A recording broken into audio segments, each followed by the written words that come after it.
Let me ask you something simple, yet quietly powerful. When was the last time you truly felt your birthday? Not just acknowledged it, not just sent a polite thank you to a few messages, but actually felt it the way you did as a child. When your heart once raced with excitement at the sight of balloons, the glow of candles, and the warmth of every gaze turned toward you on a day that felt small yet sacred. Now fast forward to adulthood. The same day arrives and slips away, barely different from any other. You wake up, maybe notice a few notifications, maybe get a call from your mum, and then move on with your day. You tell people you're not really celebrating. You say you don't care. You insist it's just another day. But is it really? Because beneath that calm indifference, beneath that casual shrug, there often hides a quiet story waiting to be heard.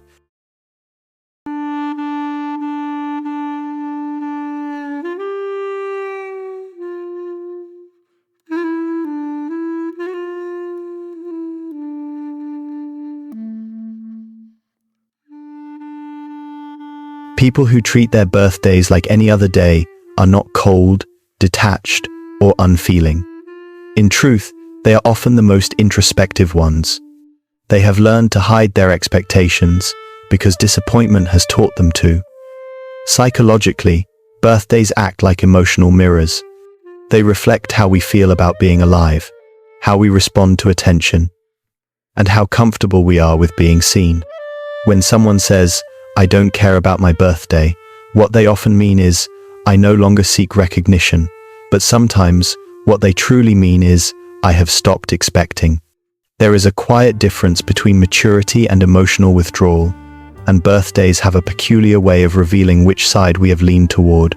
Some people genuinely move past the excitement of birthdays, not out of sadness, but out of peace. They have found meaning in ordinary days, in routines, in still moments. For them, joy is not confined to a date on the calendar. They have come to understand that life itself is a celebration. But for others, the story unfolds differently. Birthdays become quietly complicated. They can stir a subtle unease, not because of aging, but because of memory. Perhaps birthdays remind them of times they felt unseen, or maybe they once cared too deeply and were hurt by unmet expectations. So instead of saying, "I hope someone remembers this year," they say, "It's just another day." That indifference becomes a shield, disguised as calm. And this is where psychology becomes deeply fascinating, because it reveals how the mind adapts. When emotional disappointment repeats itself, the brain begins to lower expectations. This is known as an emotional self-protection mechanism. You start minimizing hope to avoid pain. You teach yourself not to wish too loudly. It may sound sorrowful, yet it is a form of emotional intelligence, a way the mind preserves balance. The brain values stability more than excitement, when excitement so often leads to hurt. So when you meet someone who treats their birthday like any other day, do not assume they are emotionally distant. Sometimes they are simply making peace with disappointment. They have traded excitement for control. But control comes with a cost. Beneath the calm surface of just another day lies an emotional truth. All of us want to be seen. Not praised, not celebrated with grand gestures, but simply seen with sincerity. There is something profoundly symbolic about a birthday. It marks the fact that you exist. One day each year belongs entirely to you. Not because of what you have achieved or who you are with, but simply because you are here. And for many people, that reminder brings mixed emotions. Some feel gratitude, others feel loneliness. Some feel both at once, like a strange cocktail of nostalgia and indifference. That is because birthdays, whether we admit it or not, remind us of time. They remind us of how far we have come and how far we have yet to go. It is a quiet psychological trigger that most people overlook. For some, treating a birthday as an ordinary day is a way to keep emotions steady. It is a way to make time feel lighter. If I do not make it a big deal, they think, it will not feel like another year has passed. There is also a cultural element behind this shift. As children, birthdays were social milestones. They connected us to a sense of belonging. But as adults, that spotlight can start to feel strange. Many grown-ups quietly struggle with the tension between wanting to be noticed and wanting to avoid appearing needy. That inner tug-of-war shows itself subtly in how they treat their own birthdays. Because beneath the surface, something deeper is happening. When you grow up being the responsible one, the strong one, or the giver, your mind internalizes a message. Your joy comes second. You learn to minimize your own needs. You become the person who remembers everyone else's important days but forgets your own.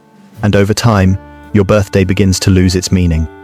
You might not even know how to respond if someone planned something big for you. It feels awkward, maybe even unnecessary. Yet the truth is that discomfort toward being celebrated is not humility. It is emotional fatigue. Deep down, many of these people still long to be seen, but not in a loud way. They do not crave attention, they crave understanding. They want someone to remember not just the day they were born, but the person they have become throughout the year. That is the paradox of emotional maturity. The more emotionally independent you become, the harder it is to receive love without questioning it.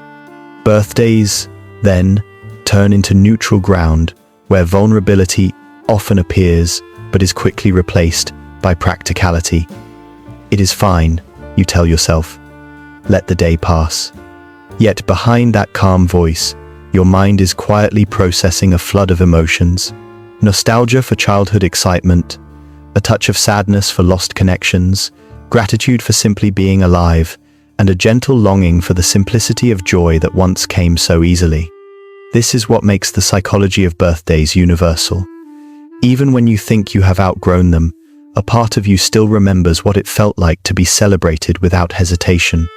There is also an existential layer that psychologists often notice in adults during their birthdays, something called temporal self-awareness. It is that moment when you look back at who you were a year ago and silently measure the distance between who you wanted to become and who you are now. Sometimes that distance feels uncomfortable. That is why, for some people, birthdays feel less like a party and more like a mirror. They highlight the quiet gap between expectation and reality. And rather than face that mirror, many would rather downplay the day. But that is not indifference. It is introspection. It is the human mind saying, "Give me space to make sense of my own timeline."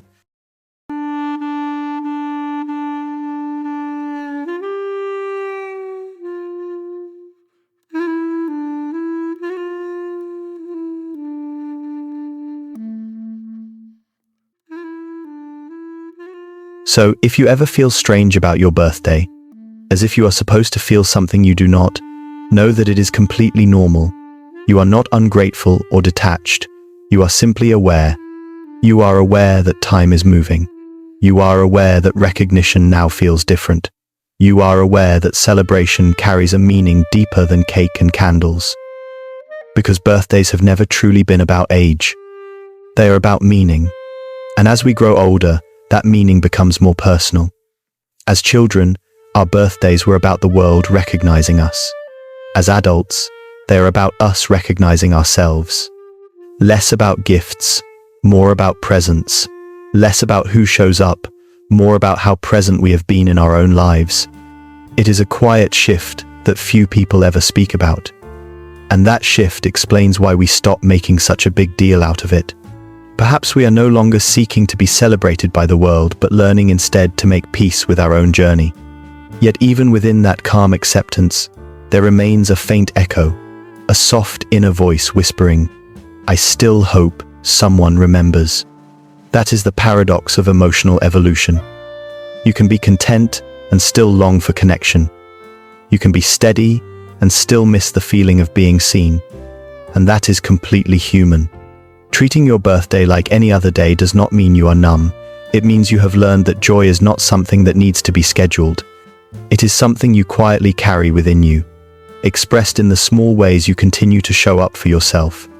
It is the gentlest form of celebration, invisible, yet deeply real.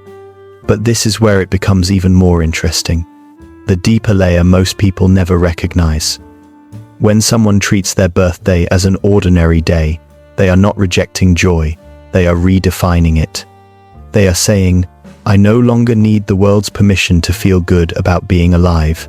The shift from outer celebration to inner acknowledgement marks one of the quietest forms of maturity.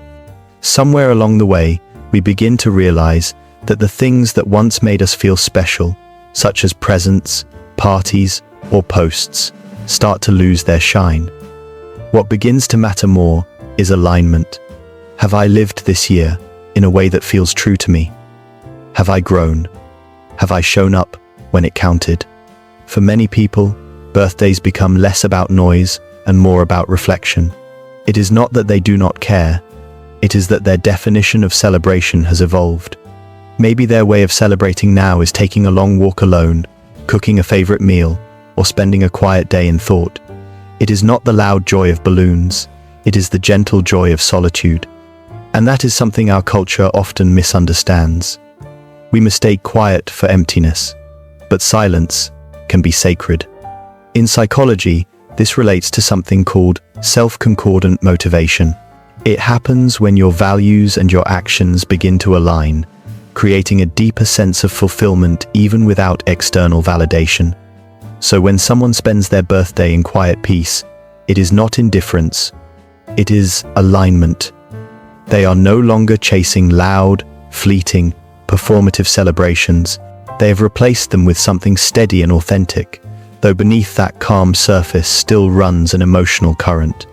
Because while some people genuinely feel content treating their birthday like any other day, others quietly wish they did not have to. They wish someone would take the initiative. They wish they did not have to pretend it does not matter. And that tension between wanting to be seen and wanting to appear unbothered is one of the most human contradictions we carry. The desire to be noticed without asking for it. The hope to be celebrated without having to make space for it.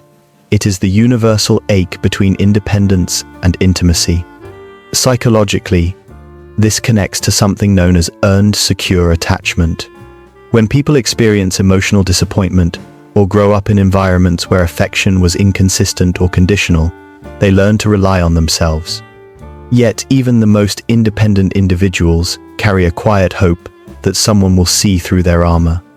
That is why birthdays become subtle emotional tests. Not the kind you announce, but the kind your mind silently observes. Who remembers? Who reaches out without being reminded? Who still sees you when you are no longer visible? And even when you tell yourself it does not matter, a small part of you still checks. That is not weakness, that is humanity. Because no matter how self-aware or emotionally independent we become, we never outgrow the need for connection. We simply become better at hiding it. There is also a fascinating paradox in how people relate to time on their birthdays. For some, it feels like progress. For others, it feels like pressure. And the brain processes the pressure differently, depending on your emotional history. If your past year was full, birthdays feel like milestones. But if the year was heavy or uncertain, the day can feel like a quiet confrontation with yourself, a reminder that another year has passed and that some questions remain unanswered. That is why many people prefer to let the day blur into the rest of the week. It is not denial, it is self-protection. It is the mind saying, I will reflect when I am ready.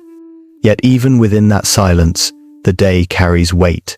It stirs memory, gratitude, regret, and nostalgia all at once. It feels as though your subconscious is taking inventory of everything that has changed and everything that has not. And in that inner dialogue, something powerful happens. You begin to realize that birthdays, stripped of all tradition and expectation, are actually checkpoints of awareness. They compel you to pause, even briefly, and ask yourself, am I living truthfully? Am I still becoming someone I recognize? Do I like the story I am telling with my life? Treating your birthday like an ordinary day does not mean you are avoiding those questions. It can mean you are facing them quietly, privately, without an audience. Because not all forms of growth need to be broadcast.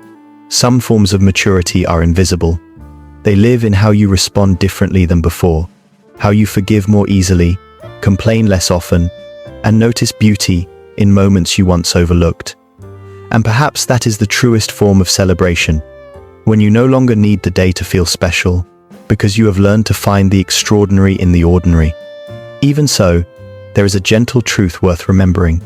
Even the most self-reliant souls deserve to feel special once in a while. Not because they need recognition, but because acknowledgement nourishes the parts of us that hold others up. The people who treat their birthdays like any other day are often the same ones who make space for everyone else's milestones. They are the quiet anchors in their circles, the ones who remember your important days, the ones who check in first, the ones who give without keeping score. And sometimes, those people forget that they too deserve to stand in the light, that it is all right to let others give back, that joy does not have to be earned by being strong all year, because even the calmest souls still need warmth, and even the most independent hearts still long to be seen, not for what they do, but simply for who they are. There is nothing wrong with wanting that. There is nothing weak about missing it. If you have ever felt that quiet ache on your birthday, the kind that does not demand attention yet hums softly beneath your chest, it is your heart reminding you that connection still matters. It reminds you that you are human, and that is the entire meaning of the day. Not to celebrate perfection or achievement, but to honor the fact that you are still here, still learning, still evolving, still trying to understand what it means to live. So perhaps the psychology behind treating birthdays like any other day is not about indifference. Perhaps it is about harmony, the blending of joy and reflection, the acceptance that not every emotion needs to be loud to be real. And yet, even within that peace, there is room for small gestures. A message can brighten someone's day, a short voice note, a call, a moment of presence. We often underestimate how deeply those tiny acknowledgements matter to someone who says, "It is just another day." For them, it is never about the scale of the celebration. It is about sincerity. It is about being reminded that their quiet existence still ripples outward, still matters to someone. And perhaps that is the essence of it all. Deep down, none of us truly want to be invisible. We just want to be loved in a language we understand. Some want fireworks, others want peace. Some want surprises, others crave consistency. Some want a crowd, others just want one person to listen. And that is perfectly all right. There is no right way to experience your own existence. So if your birthday feels ordinary, if you go to work, make coffee, check your messages, and carry on, maybe that is not something that needs fixing. Maybe it is something to be cherished. Because what you are really saying is, my life is full enough that I do not need a single day to make it meaningful. That is not detachment. It is gratitude in disguise. Yet, at the same time, allow yourself to be soft. If you miss the excitement you once felt, it is perfectly all right to feel it. Remembering your younger self does not mean you have regressed. It means you are revisiting a sense of innocence that existed before the world taught you restraint. And perhaps that is the greatest gift you can give yourself on your birthday. To remember the child who counted down to midnight with wide, hopeful eyes, the child who believed a single day could hold endless magic. Because that child is still somewhere within you, not waiting for a party, but waiting for acknowledgement, waiting for you to whisper, "Hey, I see you. We made it another year." That is the kind of celebration that does not fade when the candles go out. It is the kind that stays with you. So if your birthday has ever felt like just another ordinary day, do not feel guilty about it. It is not emptiness. It is evolution. It is the mind learning that meaning does not require noise. And yet, within that silence, if someone remembers, let them. Let them say your name. Let them remind you that you matter. Because you do, even on the quiet days, especially on those days when you treat your birthday as something ordinary. Perhaps that is the most beautiful part of growing up. Learning that celebration does not always need confetti. Sometimes all it needs is awareness, a still moment, a deep breath. You do not need to make a wish. You already are one, a living continuation of every version of yourself that made it here. And that alone is worth celebrating, quietly or not, once every year.